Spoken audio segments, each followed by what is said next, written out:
L'organisation de cette conférence par le syndicat des pharmaciens de la Wilaya du Grand Casablanca, et parce que c'est un sujet d'actualité d'abord.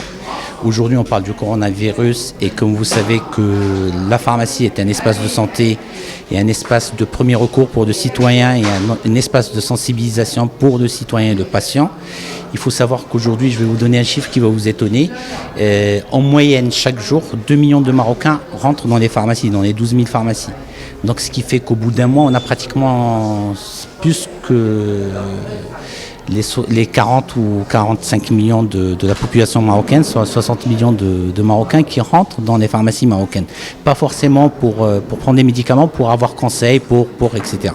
Donc du moment que nous, on a un rôle très important dans l'éducation thérapeutique des patients et dans le suivi thérapeutique et en même temps dans les conseils hygiéno-diététiques, et vu qu'aujourd'hui, il y a un problème, peut-être pas encore au Maroc parce que ça ne nous concerne pas actuellement, mais vaut mieux que les pharmaciens soient sensibilisés à ce problème-là pour qu'ils sachent comment réagir et comment agir le cas échéant, si espérant qu'on n'aura absolument rien au Maroc, mais vaut mieux quand même prévenir que guérir. Et la formation fait partie quand même de nos prérogatives. On essaie de quand même une mise à niveau des pharmaciens pour qu'ils puissent au quotidien être au service du patient et jouer leur rôle pleinement. Aujourd'hui, on constate au niveau des pharmacies une explosion de la vente des masques, des gels désinfectants pour les mains. Oui, les gens commencent à se prémunir. C'est-à-dire aujourd'hui, il y a une... je ne vais pas dire une psychose quand même, je vais exagérer, mais les gens commencent quand même à être sensibles par rapport à ça. Et de toute façon, ce n'est qu'une bonne chose que les citoyens s'intéressent. Ça nous permet de leur expliquer et parfois d'éviter que cette psychose s'installe et qu'on leur explique qu'aujourd'hui, au Maroc, notre ministère de la Santé n'a toujours pas décréter quoi que ce soit, il n'y a pas de cas déclarés, donc aujourd'hui il y a une ouverture par rapport à, c'est-à-dire en tant que syndicat, on ne va pas que le ministère nous dise, on est quand même une association et les associations aujourd'hui jouent leur rôle et on joue pleinement leur rôle en tant que syndicat des pharmaciens. Voilà. Écoutez, la situation au jour d'aujourd'hui, c'est une situation qui est inquiétante en Chine. D'accord, vous avez vu le nombre de cas.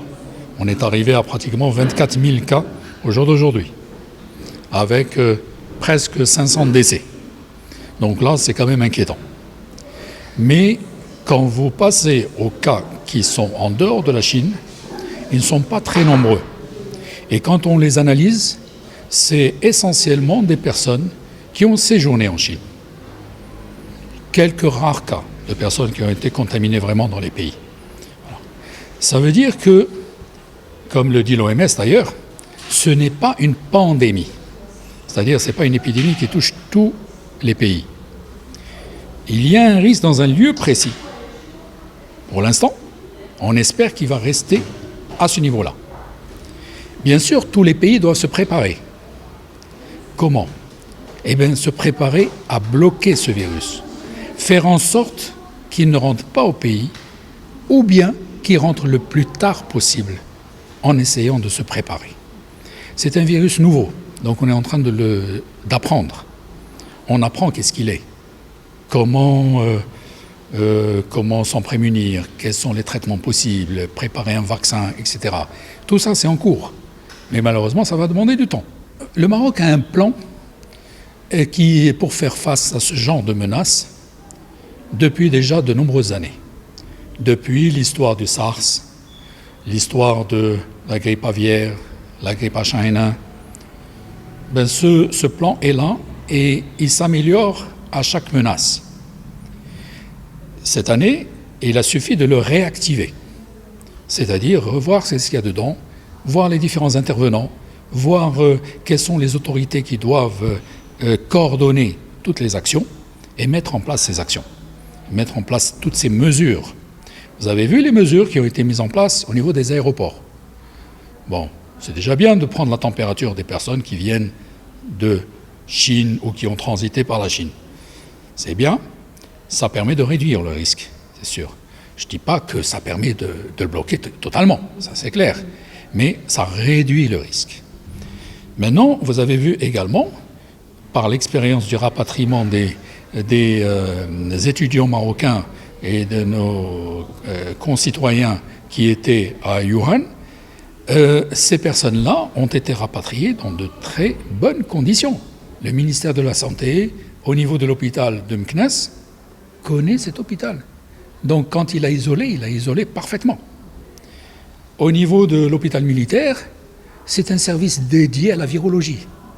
Vous savez, il y a peu de pays en Afrique qui peuvent dire qu'ils ont ce genre de choses. D'accord ?